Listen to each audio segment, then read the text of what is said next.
back to another episode of Cat Calls. I am Cat Vine, your host, and this is my show that I do most Thursdays here on twitch.tv/KATBEIN.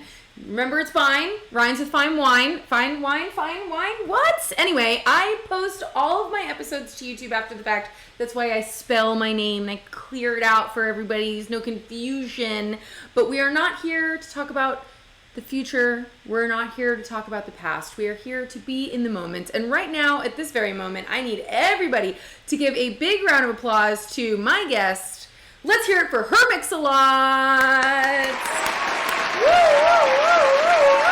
Yes, okay, I know it is very, very, very exciting. And if you are not familiar with Hermixalot, let me just tell you, you probably are actually, because Hermixalot is the powerful vocalist that you hear on so many of the soulful piano house tracks from former Cat Calls guest LP Giobbi, okay? LP Giobbi is rising through the ranks right now. She's a fabulous DJ and performer, but her partner in crime, all the way from before she was like making music, before she was ever throwing parties, before she was like in college maybe, is Hermixalot, Lauren Spalding. They came up through the ranks together in the Bay Area, and they founded Femme House together. Before that, they were throwing another party called ISIS. We're definitely going to hear about that today. But Femme House is the movement. Femme House is something that we're really proud of as women in general. I love, if you don't know, Femme House is a nonprofit, and they create educational programs for other women to learn how to produce music on their own, how to break through the male-dominated music industry, and to create community with one another. So if you're feeling alone out there and you're a woman or a femme-identifying person and you're trying to break into the music industry, Femme House is a really great place for you to go. Of course, Lauren is going to tell us all about it. Hermixalot, also like what a great name, Hermixalot, it's so good. And we're also probably just going to like bitch, you know, because it's been a pretty hard week to be a lady. It's been a pretty hard week to be anyone but a cis white heterosexual male. Not that I'm calling out all cis white heterosexual males, because I happen to date one and he's pretty great, but you know, I'm just saying it's been a bad week. It's been a bad week, y'all. But we're going to turn that frown upside down and we're going to get down to a song by Hermixalot and her pal LP. This song is called Togetherness. It is very motivating. It is very inspiring. Anytime you're feeling down and you don't want to get out of bed, just hit play on this song and you're going to get it going. And I'm going to get it going. It's on their new compilation out on Insomniac Records. Big fucking shout out. Listen to that whole thing. The whole thing has got femme identifying artists on there and a few Cat Calls guests as well, if I may say so. But this is Togetherness, and stay tuned because when I come back, I will have Hermixalot on the fucking line, and we will go in, babe. Okay, I promise. We're going to go in. It's going to go so hard. Bring your own questions. This is your chat, your show as much as it's my show. So bring your questions and get ready. Togetherness. The more love you share with everyone in this room, the most I share with you.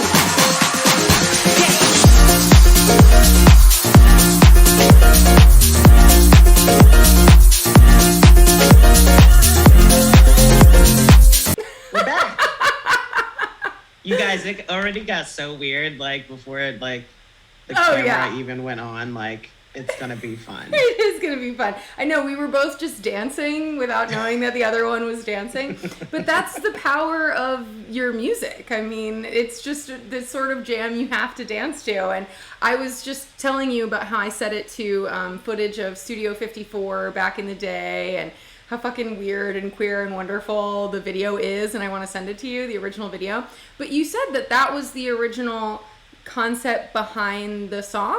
Tell me more about that. Yeah, a lot of what we accomplish as Best Pals LP Giobbi is the other half of this week that I'm talking about. We've been Best Pals for well over a decade. We've tried a lot of things together. Femme House is like the only thing that's like stuck without it getting unhinged. And I'll give you a perfect example, which like is going to be the fullest circle moment for this club kid shit you were just talking. Yes. So one of the first things that we did together as friends and like business partners, that sounds so stupid, but that's how we approached it at like 23 and 25 years old, respectively. Your shit. We decided to throw a house party, like a straight up like club kid just like Paradise Garage, Studio Yes. 54, like dirty, sweaty, Yes.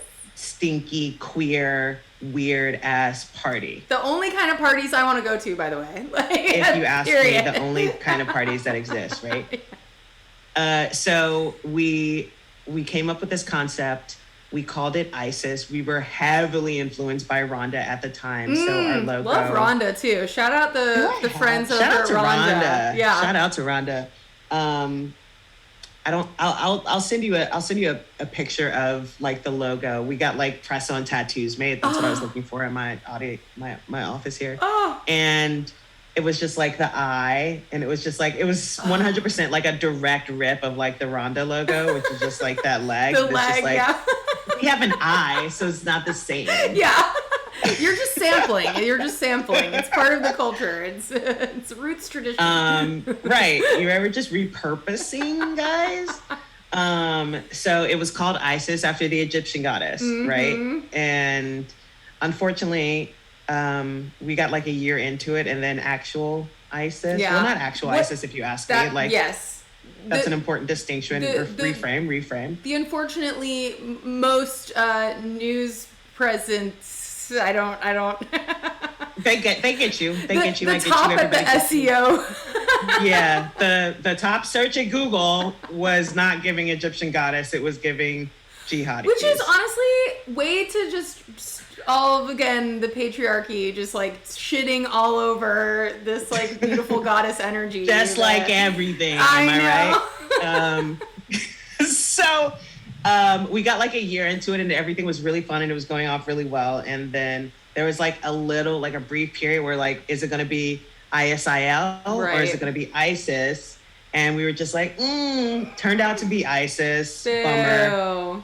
And we still kept at it. But then Facebook, which is like dating us as fuck, was like how we promoted our shit. Yep. Instagram was That's like the only brand way new. you had, yeah. It's the It only used to way we actually had. help too, you know? Like It was like actually like to this day the most bumpinest promo tool I've ever used in my life, low key. But our page got taken over. Like one day we went on and it was just like nothing but like Arabic. Oof, yeah.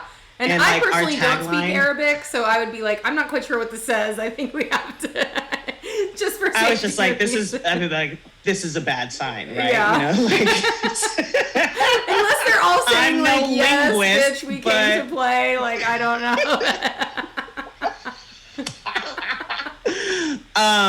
And our tagline was, I am ISIS, you are ISIS, we are ISIS. No.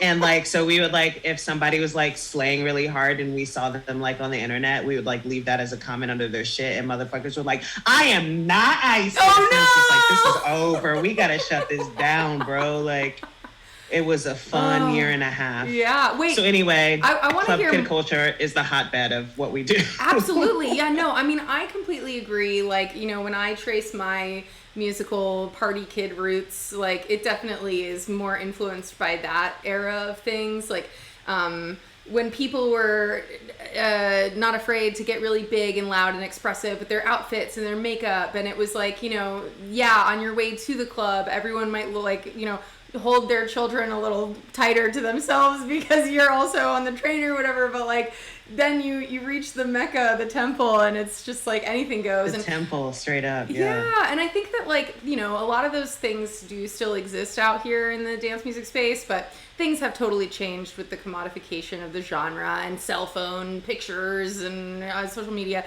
But not to just rant and rave about how it was better in our I could do that with day. you all day, baby. No, I want to hear more about your version of that. Like what paint the picture for us of if we had come to an ISIS party, and this was in the Bay Area, right? Just to specify. Yeah, it was at a club here called Public Works in San Francisco, and Public Works has a big space at the bottom, and then it has a sweaty, dirty little loft at top. And they gave us a choice, and we were just like, dirty, smelly loft. Loft, like, yeah. 100%.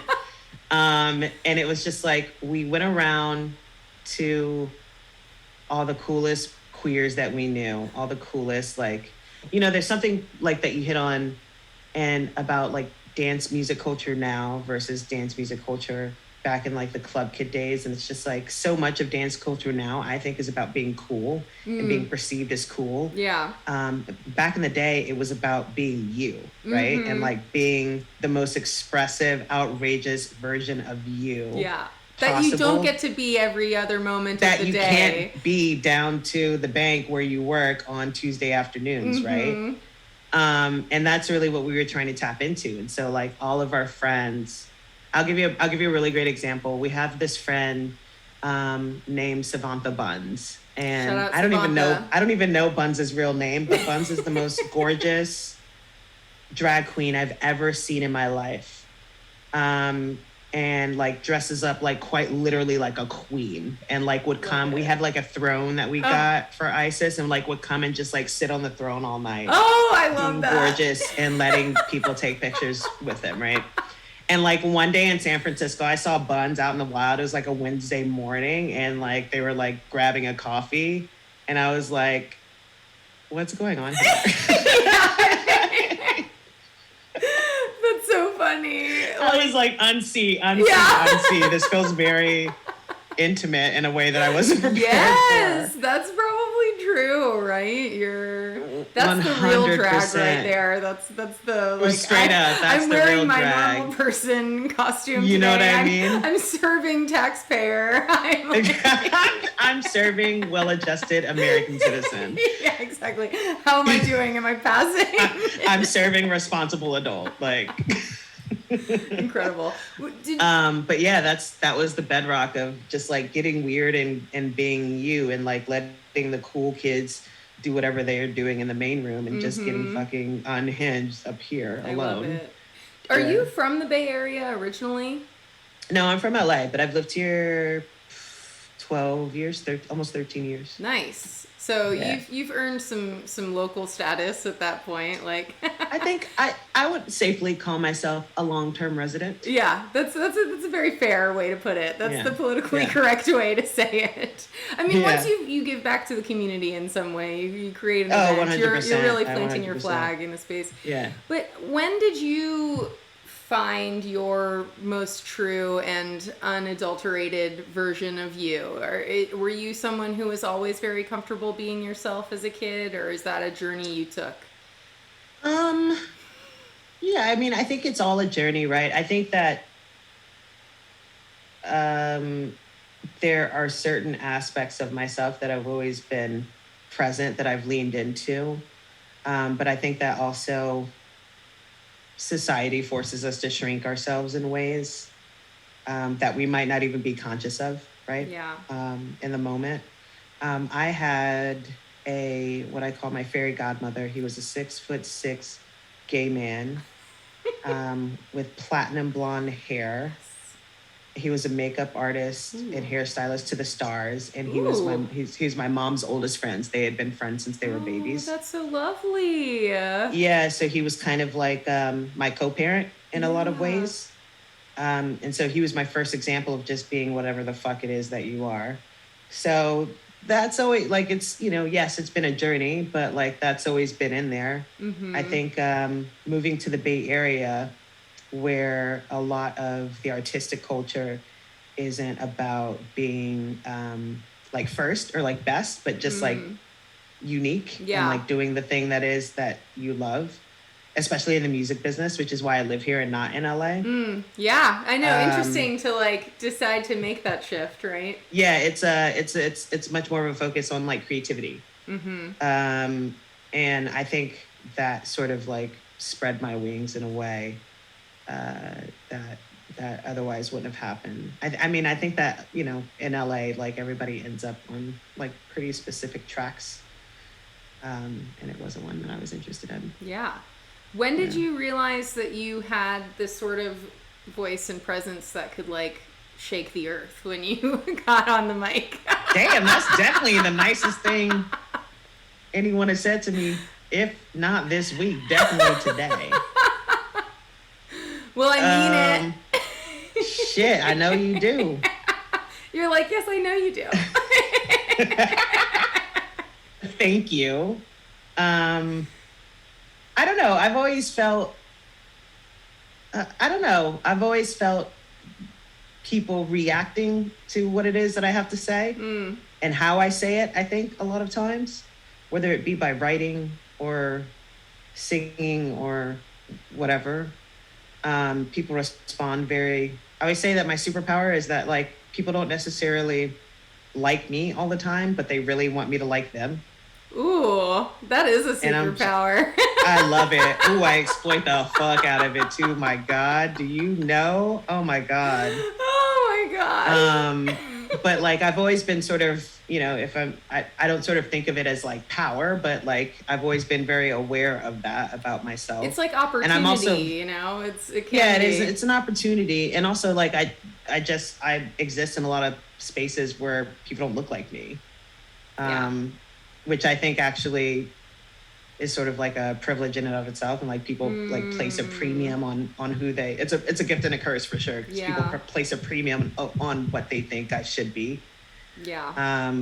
But yeah, I've always been, you know, more or less aware that people are reacting to something pretty viscerally in me. Yeah. Do you like? Did you react to finding that voice? Like, do you feel a sense of like moving things about when you're writing lyrics like for Togetherness? Or I mean, they're almost like like you're kind of almost like giving a speech on some of these songs. That I am often giving a speech. Yeah, even more than you're like singing. Yeah, so there's a few tracks, I think, Emancipation, Togetherness, and like maybe one other one, the name of which I can't remember, but they actually started as a really long, like legitimate speech, a sermon. Oh, okay, that's the right word for it. You're kind of up there like preaching. Yeah, and that's very intentional. So LP came to me one day when she was just starting to do DJing live, and asked me to write something that she could put throughout her sets to remind people that it was a feedback loop of energy and not just like her performing. So that she love that as an intention, like, you know, by the way. Yeah, 100%. She's just like, you know, well, like this isn't. If we're thinking about like disco and like club culture, it's just like that's a symbiotic relationship. That's not just me up here on a pedestal playing songs for you. It's just like you have to give me something back so I can give things to you. Yeah. So a lot of what you hear is my response to that. We wrote it together. And then I delivered it like a preacher, basically, because nothing makes you. I grew up in the church. My mom was tremendously Christian, and nothing gets your ass like from nodding off than hearing somebody say, "I know you like," you know what I'm saying? Like that's nothing snaps you out of whatever the fuck it is that you're about. Is it a pay attention in the back? We're still here. Yeah. Exactly. Yeah. So that's the energy. So I think it's been broken up into 3 or 4 songs now. Yeah. But yeah, it was quite literally a speech. A sermon. Oh my God, amazing. It's cool to hear you say that, because I actually noticed as I was seeking through the internet for clips of you for the intro, I saw this stream that LP played a set during like one of the Insomniac streams or one of the streams that were happening, and I heard the lyrics of Togetherness in it, and I was like, but this was like January 2021, and I was like, oh, this is like much before at least the song we're hearing today. It was like, it wasn't that song. So I was like, I think okay. we recorded that in like 2018 or 2019. Wow. Probably, I think 2019 actually. Wow. Tell me more about, actually, wait. Before I go into the future, I want to stay in the past a little bit, because I heard you say that when you were 12, you decided you were going to be Missy Elliott. And I want to know more about that, because Missy Misdemeanor is a fucking icon and I love her. What an icon. Yeah. I too love her. She's just like, what a fucking hero. She's like, I want to hear your opinions about Missy for sure, and like what that represents for you, like trying to like as a child. How much time do we have? Yeah. But she's like such a presence that she's almost overlooked in this weird way. Like when people have conversations about women in rap music, I feel like she's not often being brought up, or maybe she's kind of getting more flowers now in this weird way, but like in her time it was like she almost like transcended gender in this really crazy way, and I'm always just like, Missy Elliott. I think my opinion on Missy Elliott is that she transcends everything, which is why there's like almost like no place for her in the pantheon, because it's just like, I think we naturally like to compare things and put things in boxes, and like, what do you do or say about someone when there is no box, when there is no comparison? Yeah. And like, that's exactly what she is. I get asked this question a lot because I guess I must bring up Missy Elliott. That's so funny. Like the fact that it must be like on the record as hell. That's so funny. Well, I'm bringing it back. And I got asked recently, like, what I think her place in the pantheon is, and my answer was like, I don't think that she has a place, because I think a lot of people weirdly don't know about her.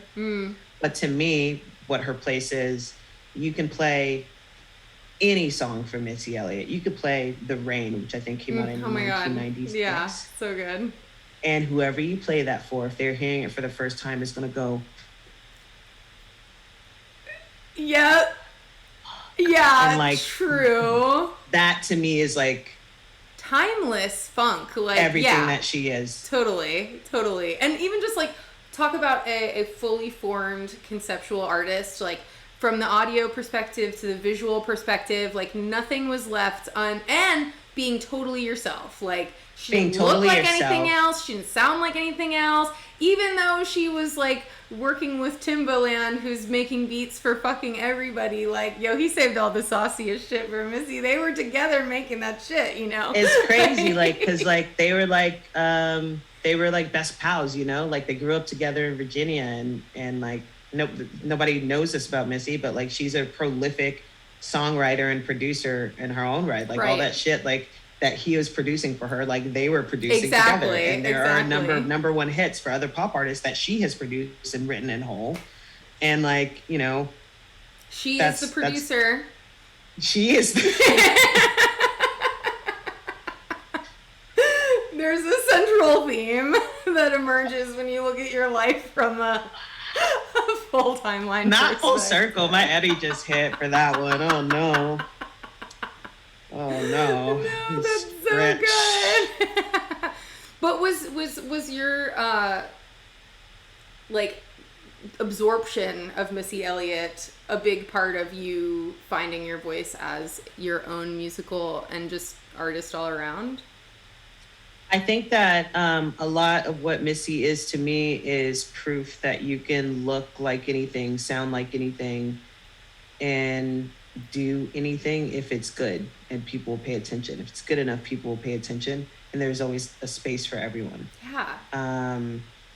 And that's actually crazy to say out loud, because I think another thing that we forget about her is that she was like on top of the charts for like nearly a decade. Yeah. With like the weirdest fucking music you've ever heard. Actually. Yeah. Like nothing that we would, you know, like prescribe as like pop music in the current lexicon at all.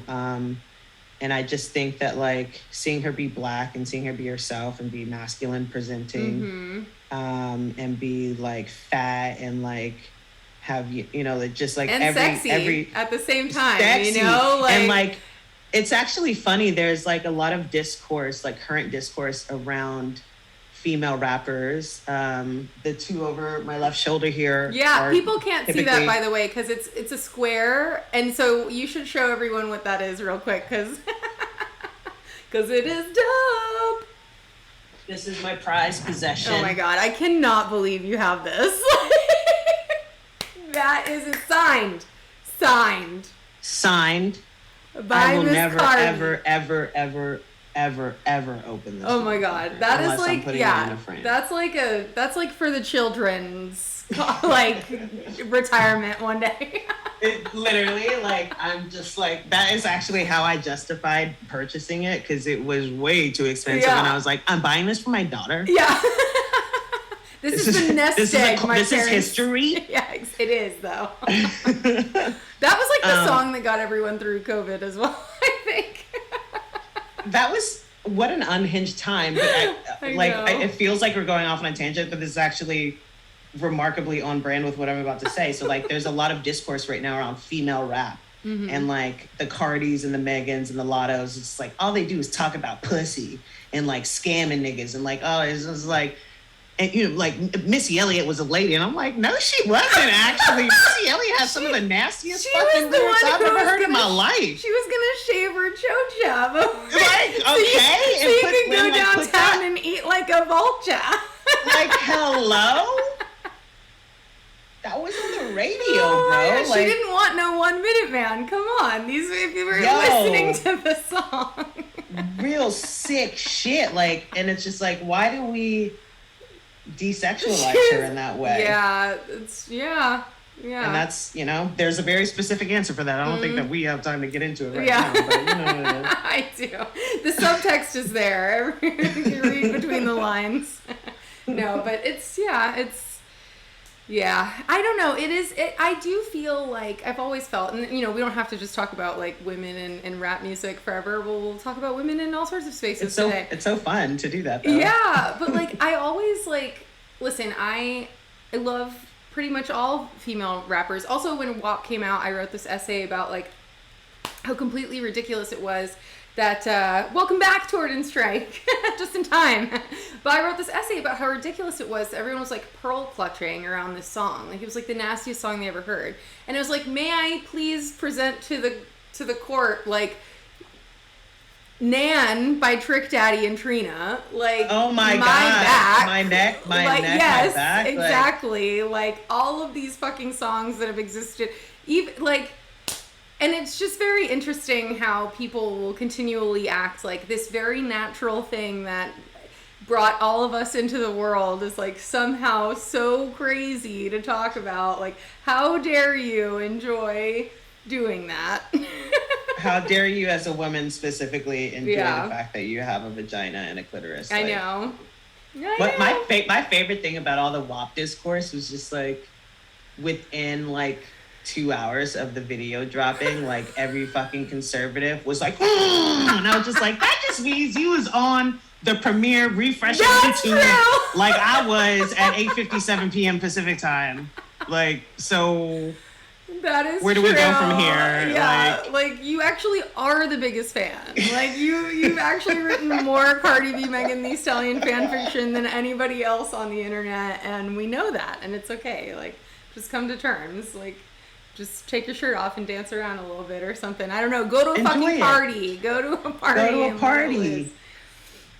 So I want to hear how and why and what is the magnetic power between you and LP and this relationship that has just become... I also want to hear about some of the failed ideas that didn't stick to the wall. So what are those other wet noodles that y'all were tossing around? Because I bet some will come back someday. It's actually, a lot of it is like we've sort of like Femme House is proof of concept of a lot of things that we tried to do. We tried to put on a music festival called CIS. It was like for all women, like CIS, SIS. I love that, yeah. And not to be confused with this. Yeah, it's just like not a turf here, you know, like sister is what we meant by that, bro. Like, and we were really, really, really close. We had all the pieces in place, and we're gonna do it at this park in LA where they have a bunch of shit there now, but it was just reopening. They used to have what's it called? What's that fucking LA festival? Like one of the hard festivals. Not the hard festival. It's like more of it's like a Golden Voice festival. It's like it's like the smaller version of Coachella, but in LA. Oh. I'm not sure. Starts with an F. I'll come back to you, but they were like, no EDM in the park. Oh, wow. What year was this? It wasn't long enough ago to justify. Yeah, that's kind of crazy. Like, yeah, it was pretty if strange. It was post 2011, then like somebody's fucking up with their financials, to be honest. Like, yeah, it was just like, I think that now maybe Golden Voice might have like a lease on it or something so that they can do whatever they want. But at the time we had to, since it was just being reopened, it had just being like remodeled and stuff like that. we had to go through the city of Los Angeles, and the parks guy was like, "No EDM allowed." He's just one of those like, it's not real music unless I can see the guitar player. Like, okay, sir. Must have instruments that plug in. Yeah. What are they even playing? I don't understand. One time, one of my fellow journalists, who I like most of the time, Torn Strikes like cis, Commonwealth of Independent States. Yes, that's cis. Exactly. Hello? No, one of my peers that I usually respected, we were at Ultra Music Festival, and they have the live stage there, and all these wonderful live electronic acts are playing, and it's usually always my favorite lineup on that stage, and he was like, I don't understand though. They're not playing live. They should have someone like the Chainsmokers up there. And I was like, shut up! Fucking lying. Did you say this is a fellow journalist? I was like, don't ever speak again. Shut your mouth. Just because you don't know what's going on up there doesn't mean people aren't fucking doing something, okay? Like, calm the fuck down. I'm in the music business, so I ain't gonna say nothing to burn my own bridges, but... Yeah, big one eyebrow up energy of like, yeah, I was like, seriously, don't ever say that in front of anyone ever again. Not at Ultra Music. That's I know, insane. In like the Chainsmokers too, I was like, you picked the best... Okay. It's like that meme where the dude's like... That's how I felt. Anyhow... But that takes us to Femme House, to be quite honest, because sometimes people don't know what the fuck is going on. Come get that Femme House education, y'all. If y'all are that bad, especially, please sign up for a free session. Just Lord. Put on a dress, do your face, and Jesus just come through Christ. and learn. I'm talking to you, sir. Learn you some. No, but when was like the actual beginning genesis of Femme House? I've heard from LP that there were many late nights drinking whiskey and chain smoking and ideating all these things. What are you talking about? Chain smoking? My mama's watching this. Oh, I'm sorry. I was just talking about the band again. The very live electronic band. You guys were jamming to Closer over and over again. Yeah, over and over again. Funnily enough, the 3-year anniversary of Femme House is on May 16th. Oh my God, that's so soon! Happy birthday! Soon, yeah, thank you. We're gonna celebrate for a month straight. Hell yeah! That's what we do. Birthday for our month. Birthdays, me and LP. Yes. Yeah. Ooh, LP's we're both Leo Virgos, and LP's birthday is 4 days before mine. Wow! Holy shit! Yeah, so we've had some pretty unhinged August. I'll keep that in mind if I ever run into y'all in August. I'll be like, I come bearing gifts. Like, yeah, and we won't remember if we're doing it right. Exactly. Oh, happy birthday, Femme House. So how did it all get started? And also congratulations, because that's a lot of like great work to do in 3 years. And I know that the thing is that you've been doing the work for many, many years, and then Femme House got its official start 3 years ago. But yeah, I'd love to hear how you maneuvered this fucking Femme House takeover. Man, I don't fucking know, honestly. I feel like my main job is to not fuck up the community that's sort of like been born of it. Yeah. It happened so authentically, it happened so organically. Yeah. And I'm just like, let me know if you need anything, you know? How did it start? Like, did it start in a room with a few gals, or was it an internet thing? Like, when did you start to notice people outside of yourselves coming to you? We had the idea for a while, and when we were like, yo, let's make it go with this thing, like, let's codify it, fucking file the business paperwork, all that thing, right, because it's literally a 501c and all that stuff. It's literally a 501c3. Like, that means the government knows we exist, y'all. Like, yikes! We got all... So me and LP have been in the music industry forever. That's how we know each other. Mm-hmm. We got all of our industry friends, all of our artist friends and stuff. We gathered them up in a room at Gibson headquarters in LA on Sunset on May 16th. And we basically told them what we wanted to do. And at the time, the idea was just like to hold very, very small in-person classes in studios to teach women how to like fuck around in the studio and like give them a space to ask questions without feeling dumb or like talked over or whatever. So we did that event on May 16th, our launch party, so to speak. And then the following month, I believe we did like a test run at Moog Fest. Yes, that's right. I remember Moog Fest played a role. Yeah, we did a test run in Moog Fest. We had like a panel with all the women that were on the lineup that year, which was, for y'all that don't know what Moog Fest is, I think it's like a week long. Yeah. And actually, like, let me back at the truck up. Shout out to Moog. They're wonderful partners. They always have been great supporters. The festival is like a different thing because like it's booked by someone different or whatever. But, it's a really long festival. And we had on a panel all the women that were playing that week, I believe. Yeah, which and it says a lot just to be able to say that. Yeah, it was LP, Madame Gandhi, Susie Analog, and Sophia from Drum and Lace. And that's it. So we had a panel, and then LP did like a sort of like demo workshop of like, what our workshops would be on like Google AI, like music software or something like that. And then the month after that, we gathered together like 12 or 13 women, I think, at Ableton Studios in Pasadena. And that's it. It's like, and the rest is history, as we say in the biz. It's true. I'm just kidding. No one says that. Yeah. It's okay. And the rest is history. And I think that, like I always feel like tremendously tone deaf saying this, but like the pandemic is one of the best things that ever happened to us. Yeah. And we sort of like realized that we had this global magnifying glass on us where people wanted to be involved, but they couldn't because everything that we did was in person. Yeah. And so we moved online, and it's, I found it very humbling to sort of learn that we were a safe space to people even outside of like the studio, which is like all we really set out to do, and that like people were coming to us for community at a time when we all really needed it, and everything was very uncertain, and all the connections that we had built among us as society like crumbled overnight seemingly.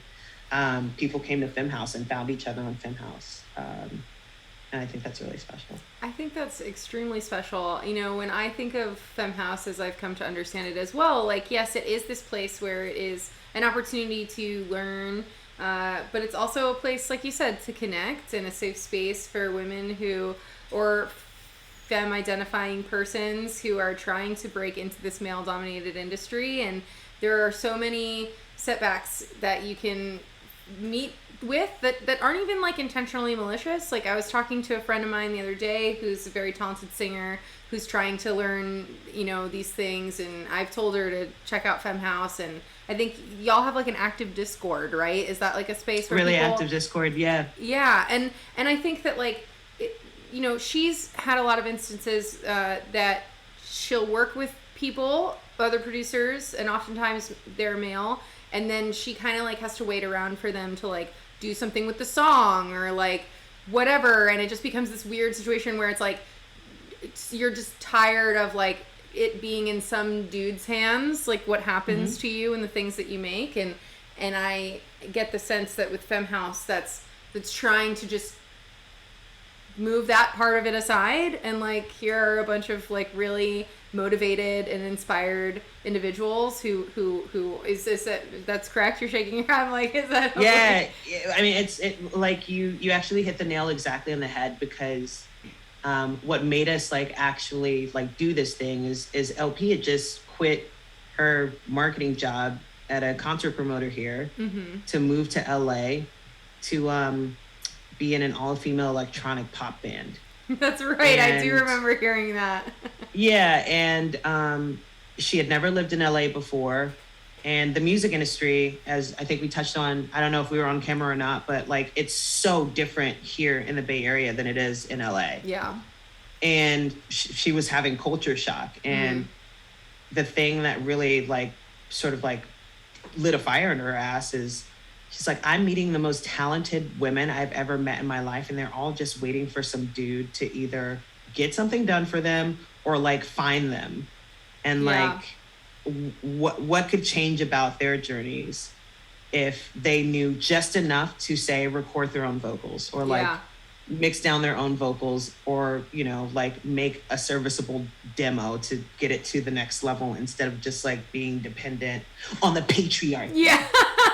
Fuck the Patriarchy. Stupid ass. No. No, but it's true. And like, yeah, I would really love to I don't know why I haven't. I'm one of these geriatric millennials who like is on Discord but doesn't quite know how to like use it properly. So Same. I would like to join the Femme House Discord and see what's going on over there and like just be a part of whatever is going on. What has been the most motivating part of it for you? Because I'm sure there are so many things that are humbling and crazy and overwhelming, but like, what is it? What are you getting out of all this? I'm getting a lot out of all of this. I having a daughter changed my life. She's gonna be 2 in June. Happy birthday! Wow. Yeah, she's like sort of like grown up with Femme House in that instance. And knowing that I'm building something that will directly benefit her if she so chooses, it hits a little different, you know, now that she's here. Yeah. And also like I get so many stories about, well, let me just back the truck up. I think that something that's crystallized for me in the last like couple of months is like, we are probably, well, we probably will actually, but like, it's not about like making them next producer or audio engineer or mixer, but like if you give people a little bit of an idea of what they can do and try safely, that trickles down into other parts of their life. Totally. And they just feel better to try nearly anything. Yeah. And like that is the intangible part of it for me that feels really good, especially because as women, as gender expansive folks, as queers, as BIPOC people, we get messages daily by the second that are much louder than nearly any other message that we get about what we can't do because of who we are intrinsically. So like being able to be a different voice in someone's head is really special. Yeah. Damn. That's fucking, yeah. That's some big shit right there. That's some big shit. And congratulations on all that. Congratulations on the Insomniac compilation. That feels like a really big look. And I love that you put so many artists on the fucking compilation. Like, I discovered great talent on that compilation. Are you gonna be there at EDC? I know the art car has been announced. Like, how? The art car has been announced. My challenge is that I'm gonna be in Vegas on some like, just like Lauren is a hoe shit, like the following weekend. Yeah. And so I'm trying to be like, do I just go and stay for a week? But like, you don't want to nobody goes to Vegas for a week unless you're fucking unhinged. And in fairness, I am. Yeah. You're like, I could be. I could be. But like I said, I have a little baby. I'm a primary caregiver. I don't know. I'm gonna play it by ear. Okay. All right. I'm so good for hopping on a fucking flight to somewhere for 36 hours with like an hour and a half's notice. Yeah. So like truly, I'm on camera right now, like talking all this shit. Like, no, I'm responsible. I don't know, but like, I don't know. See y'all there is mostly what you can probably get from that. You are a lurker on social media, as you said, and I discovered. But like, you know, catch Femme House Instagram story like a few weekends from now, especially because I feel like that'll be such a wonderful moment to like bring together so many people and like, you know, the Femme House tour was going on where the live workshops were happening paired with LP's DJ sets and all that. But have you had a lot of moments to just be like, this is Femme House, here are a bunch of Femme House artists, here is what it looks like for like women to be empowered in music and like fucking dance? Like, no, this is like the first time we're doing it IRL for sure. We, over the pandemic, which is sort of like what started giving us a little bit of juice, is like Desert Hearts asked us to like program a live stream takeover, and Insomniac did the same thing, and like Bands in Town. So we were doing that for live streams throughout the panty. And this is the first time we're doing that in person. Fuck, you're just making it. I mean, be responsible making it adult so that I and have to everything. go. I'm just saying it seems cool, and also like I think that this is all. I feel the ball rolling to like y'all are gonna get that music festival. It's gonna happen. Like, I'm actually flying to LA next week, so I won't be having a cat calls next Thursday because I booked myself a flight that day, not thinking about the fact that I usually do this stream on Thursdays. Whoops. Whoopsies! But I'm going to LA because I'm going to, and speaking of Golden Boys, you know, they have this Cruel World Goth Kid fucking Bro Down Festival that's going on. And then I know, I got invited. This is my plight in life. Everybody wants me to go everywhere. I have this stupid toddler that needs me every day. I know. I get it. And then Just Like Heaven is the weekend after, which is during the same weekend as EDC. But I'm going out there for that. I don't remember Yes, Stephanie! I'm so happy that you're here! My friend who I was talking about, who's had those moments in the music industry, is here in the chat. And she was like, you're referring to me, right? Fuck yes. Love to Steph. see that. Have you checked out the Femme House Discord? We can check it out together. We can hold hands. Check it out together. Dive off the waterfall. Man, I don't remember what it was I was saying about going to LA. You're going everywhere. It Doesn't fucking like. matter. No, I'm just going to those 2 music festivals, but I don't know. So many fucking experiences with dudes. So okay, what advice would you have beyond like coming in and checking out Femme House or trying to be a part of that community? Like, what else can women do, or anyone who's feeling like maybe they're talking and they're not being heard? What can people do in that moment to like help move through that feeling or like get that attention? Is that anything you have an answer for? Like, well, I know how to fight, so it's just like I'm gonna talk louder. Yeah, that's just me.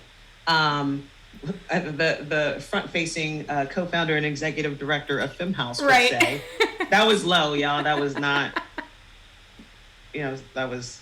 Anyways, what I would say to that is there are people that are going to listen, and in fact, you can be more effective and go further when you find those people instead of just trying to shout down a brick wall. Because like, I think that a thing that gets missing in these conversations often, these systems are in place, like systems of oppression are there for a reason. And in fact, they depend on you not trying other things, right? Build your own tables, like build your own buildings, create the things that you want to create, because there's always people that are on your same wave. I think we get really preoccupied with climbing instead of spreading. And like when you build out, I think there's much greater things that can happen for you when you're community focused and you're looking for people that share your passion and your values. That's like true community building, right? So like focus on that versus like where you're trying to get to and like climbing a tree that's just that's been designed to get bigger and taller as soon as you get to the top of it. Yeah, less limbs for everyone to jump on. God, I'm gonna like write that shit down on my whiteboard. Like, spread, not climb. You know, whatever. Just melt. I'll shoot you a. Just melt into a puddle and just become take up as much space. Yeah, that's the gist, Kat. Exactly.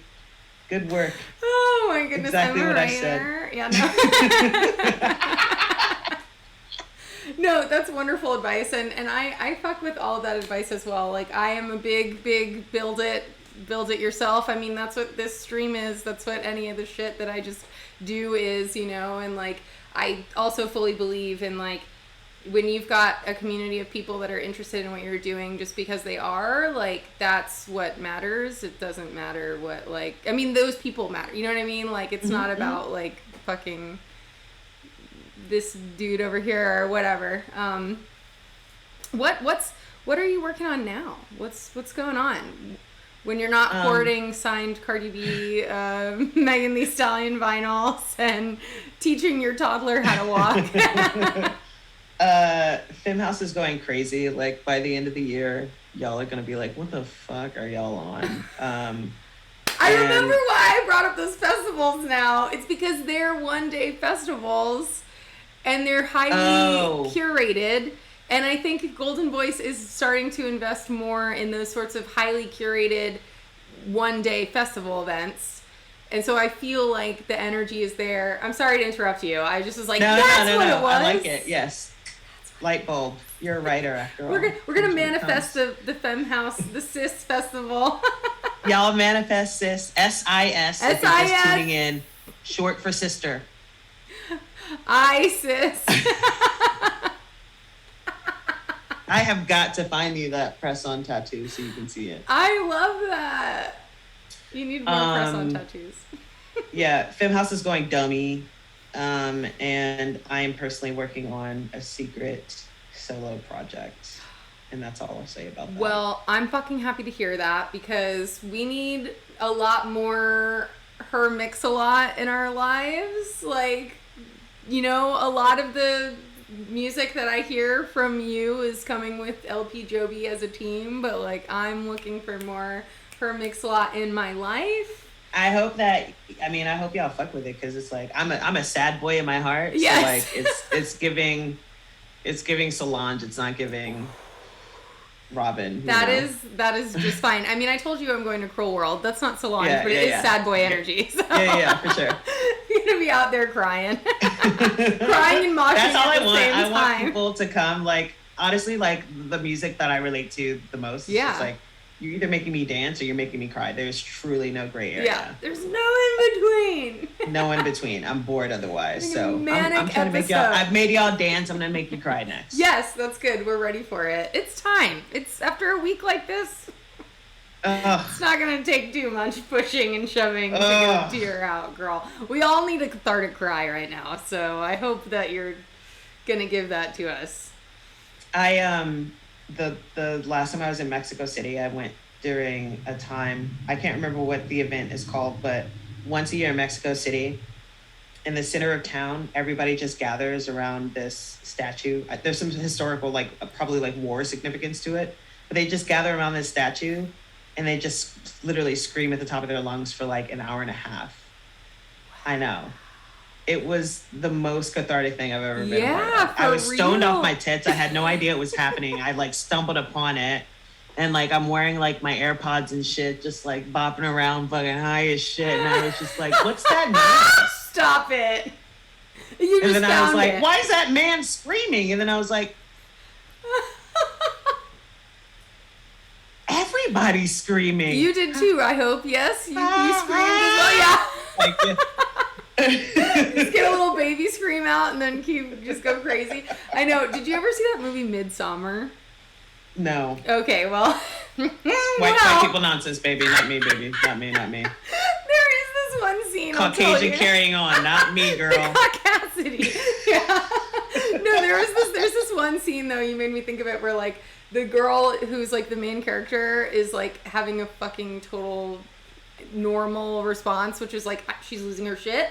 and the other women in the like pagan cult or whatever like join her and like start like doing her exact breathing with her and like screaming with her while she's doing it. And that sounds actually kind of lit. That's what I said. I was watching it and I was like, I know that this is a scary movie, but this part makes sense to me. Like, we should all just like mirror our friends when they're in the throes of it. So like coordinated breathing exercises. That sounds bomb as fuck, actually. Yeah, it was great. Something to consider for some promo one day. We're actually, what's so funny about that is that like it's Mental Health Awareness Month, and Yes, next week we have a bunch of programming coming out, and like one of them is that we're gonna do like breathing exercises and like guided meditation before Femme House Friday. So like, come have a midsummer moment. Yes, if I you're will. so inclined. I'll bring my flower crown. It'll be Please great. do, yeah. Oh my goodness. Hermixalot. Great name, great presence, great energy, great person, great human. Is there anything else though that you want to share with the class? We are reaching our hour, and I want to make sure that any message that you have for the folks at home gets, and also no pressure. Go be you. There's only one, and that one matters. We need you. That's fucking true. We do need you. That's how I feel about everyone. And we need you, quite specifically, to vote. We need you to fucking vote.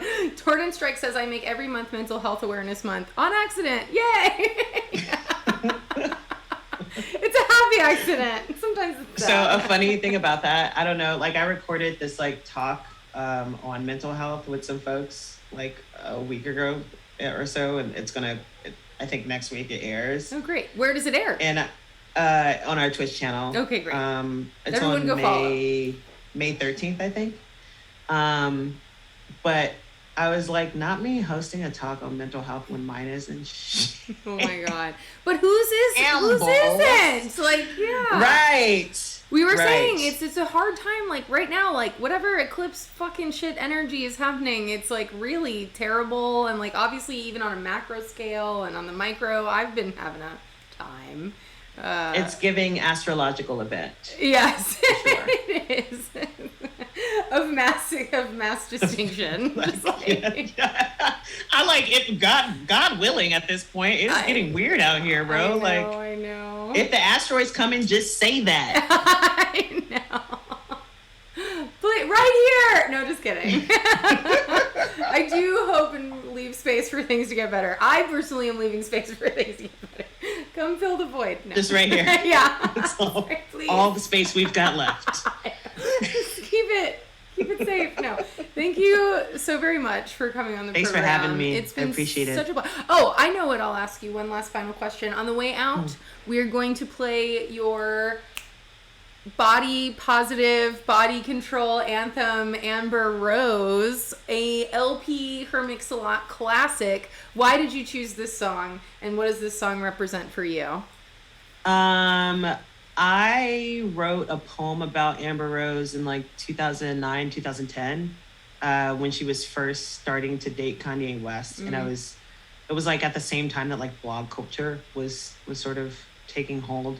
And I was just so disgusted by how they talked about her and how they talked about her body, and how she was, I mean, objectified doesn't even feel like the right word. It was something so much more extra.